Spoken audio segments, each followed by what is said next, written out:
थंडीच्या दिवसात आल्याच्या गोळ्या करणारे आपण आला पाक न करता गोळी करणारे थंडीसाठी कशी करायची ती बघू। सर्दी खोकला याच्यासाठी आपण पटकन तोंडात टाकताच विरघळली पाहिजे गोळी। ही अशी गोळी तयार करणारे आपण आल्याची।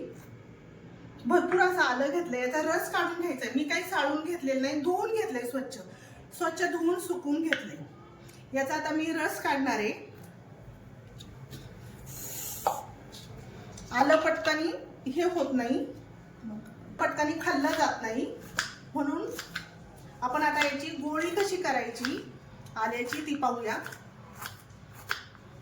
आलं असं बारीक कट करून घेतलंय मी, मिक्सरला लावणार आहे हे आलं, याचा रस काढून घेणार आहे।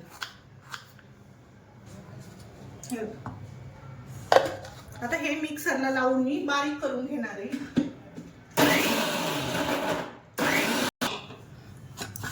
अशी पेस्ट तयार करून घ्यायची चांगली।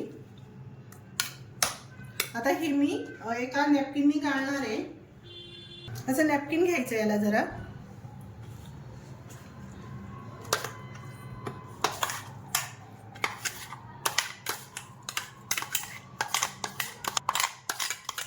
याच्यातलं सगळं चव काढून घ्यायचं याच्यामधला, आणि याला असं याचा रस काढून घ्यायचा आल्याचा। हे सगळा चोथा पिळून घ्यायचा याच्यामध्ये।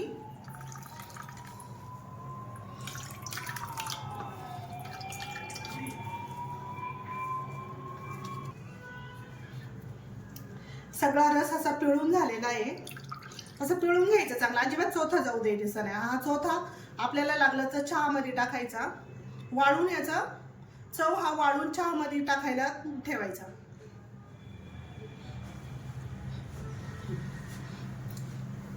आता आपण याच्यात घालणार आहे, एक मोठी वाटी गूळ घेतलाय,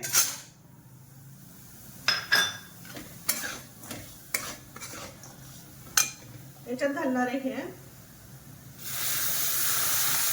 चांगलं मिक्स करायचं याला। आल्याचा रस घालून चांगलं मिक्स करायचं याला।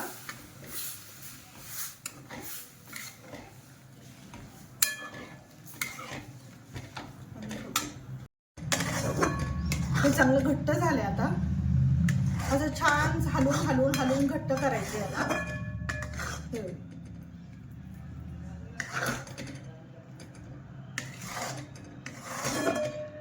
थंडीत आल्याच्या गोळ्या खूप खायला छान लागतात, आणि आजारासाठी सगळ्या आजारावरती बहुगुणी अशी गोळी आहे। आपण याला आलं पाक पण म्हणू शकतो, आल्याच्या गोळ्या पण म्हणू शकतो। हे बघा, आता आपण याला चेक करून बघूया पाण्यात टाकून। याची गोळी तयार होती का बघूया।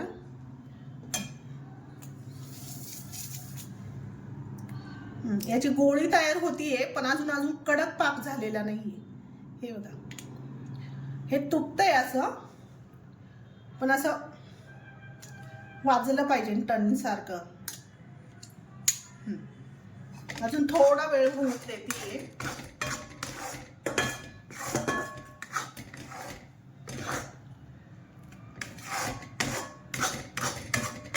खाली लागून नाही द्यायचं, जाड बुडाची कढई घ्यायची याला, अजिबात खाली लागलं नाही पाहिजे। आणि ह्या गोळ्या महिनाभर टिकतात।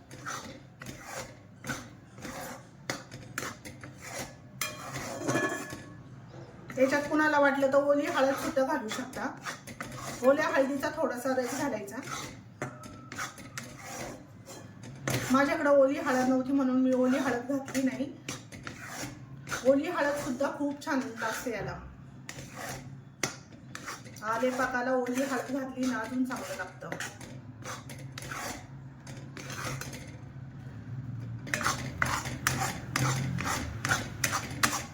याला अजिबात थांबायचं नाही, याला सारखं हलवत राहायचं, नाही तर गूळ खाली लागण्याची शक्यता असते, करपण्याची शक्यता असते, मग आपली आले पाकाची गोळी अजिबात चांगली लागणार नाही। गुळाचा वास यायला लागला का बंद करायचं।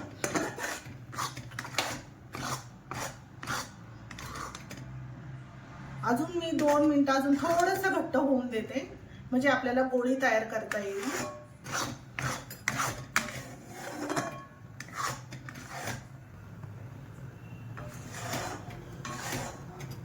आपण आता एकदा चेक करून बघू, अजून एकदा 2-3 ड्रॉप सोडून बघायचे असे.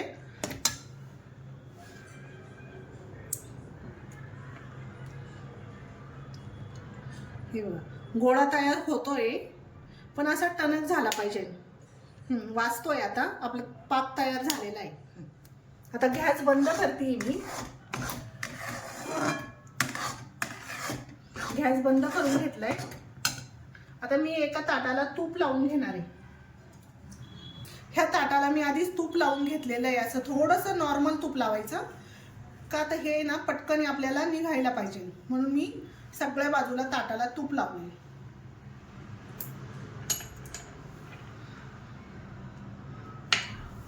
आता आपण चमच्याने असं थोडे थोडे ड्रॉप असे टाकून घेऊया सगळीकडे. थंड झालं का याची गोळी बनवायची.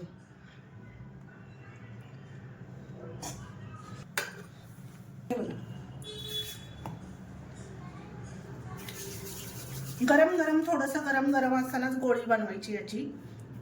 तुम्हाला जसा आकार द्यायचा आहे तसा आकार द्या.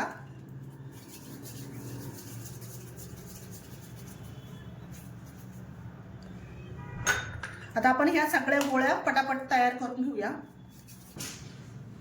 आपल्या आल्याच्या गोळ्या तयार झालेल्या आहेत. असं पटकन तोंडात टाकता येते ही गोळी. आणि हे ड्रॉप टाकले होते मी, हे ड्रॉप पटकनी होतात, म्हणून ड्रॉप आपण पटकनी ड्रॉप असं हे काढू शकतो. कुणी असं असं केलं तरी चालतं, अशा गोळ्या केल्या तरी चालतं, दोन्हीही छान आहे. हे बघा, असं करून बघा.